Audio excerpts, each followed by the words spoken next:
Joe says, are there any Pilates books that go over in more depth what exercises are specifically good for different injuries? If not, maybe you could pull all your research together in a book. Well, I'm not sure if that's a question, Joe, but thanks for the vote of confidence. I have thought about that. Every time I think about it, it just seems like a whole mountain of work, and I'm not sure where to start. Oops, I forgot to add this question to my one I just sent. What's your Pilates journey? Well, there's a question. So my Pilates journey, well,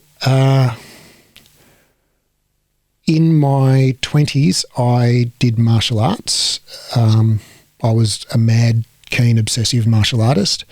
That's where I met my friend Heath Lander, who's also a trainer with Breathe Education. We met through martial arts. In fact, Heath wrote a book called The Bouncer because he was a bouncer and I was a bouncer. We bounced together for quite some time. And so I was a mad, keen martial artist, and at some point in the late 1990s, I would say, late 1990s, I was up in Sydney, had a martial arts school, I guess you could call it. Really, that's a bit of a over-glorification. It was really just a couple of classes run out at the back room of Newtown Gym in King Street, Newtown, and a few classes in the park, also in Newtown. And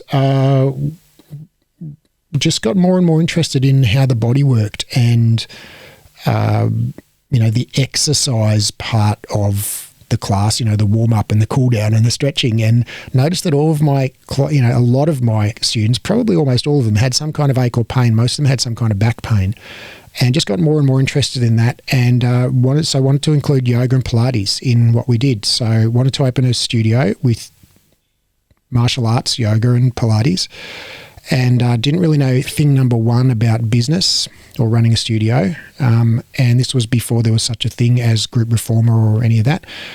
And found a place in Sydney called Elixir, ELIXR, which was in Park Street in the city. They're no longer there anymore, but they were a mind-body health club, and they had this amazing thing called Group Reformer, and they had yoga in there, and they had weights and cardio. Like, this was kind of like, whoa, this is kind of the place I want to open, except minus the weights and cardio and just with martial arts instead. So I became a member there, and I just used to hang out there all day because I had nothing better to do, and I was just teaching Kung Fu in the evenings, and so I just used to work out all day.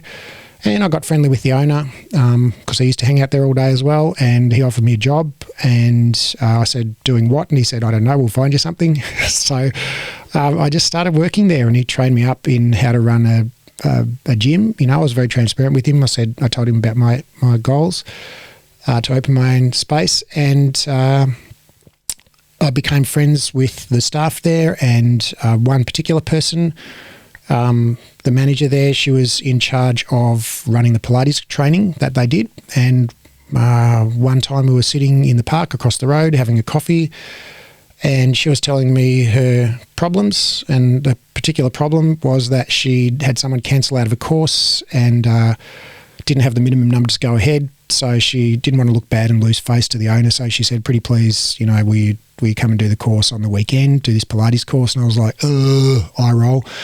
Do I have to? And she was like, please, please, please, please, please. And I was like, yeah, okay, but, don't forget you owe me a big favour. So anyway, I showed up for the course and was totally blown away. Was really surprised by how much I enjoyed it, and really haven't looked back a day since then.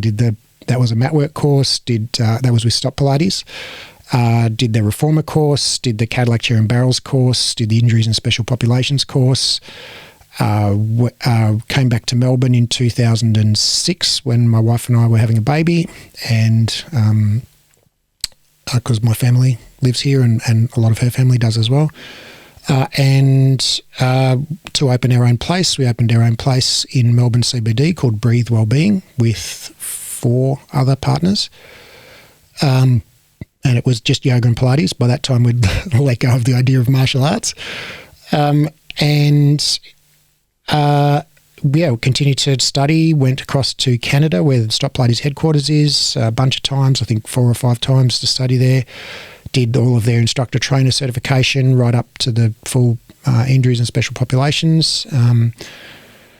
trained in they're in Toronto, Ontario, Canada. Trained also on the west coast of the US with their master trainer Melanie Byford Young, and she really took me under her wing. We became great friends. My wife and daughter and I now have a very special friendship with her and her husband Kevin, and we go across and stay with them. Probably every 2 or 3 years we go across and visit them, and we've spent a few New Year's Eves with them. So she really took me under her wing and mentored me quite a bit. I taught a bunch of courses, instructor courses with her.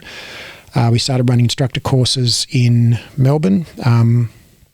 When I was teaching, when we opened our studio, I was teaching, 25 classes a week for the first 4 or 5 years. And we had group reformer with 18 beds. We had group mat. We had yoga. I wasn't teaching yoga, but we had a whole bunch of teachers working with us. I ended up managing the studio for 9 years. We had an instructor program through Stop Pilates.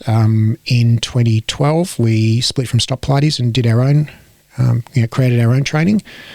And that was because as I had progressed through training and it just become gradually dissatisfied with what I was teaching, and really felt that there was more to offer the students in terms of more evidence-based approaches and more holistic education that included things like how to market yourself and how to program a class and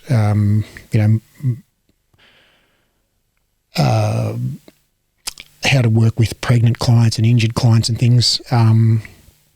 We split from Stop Pilates 2012, and in 2016 I sold my share of the studio business to my partners. We had 2 studios by that stage, both in Melbourne CBD, and just took over, bought out the education business. And so since April 2016 I've been just teaching Pilates teachers. No longer own a studio, no longer teach Pilates, and I really feel like at that stage I'd owned a studio for 10 years, and I was really at a point of okay, I'm done. I feel like I've got no desire to own a Pilates studio anymore, and I think it's a fantastic thing, and I'm really grateful for that period of my life, but I don't want to go back there because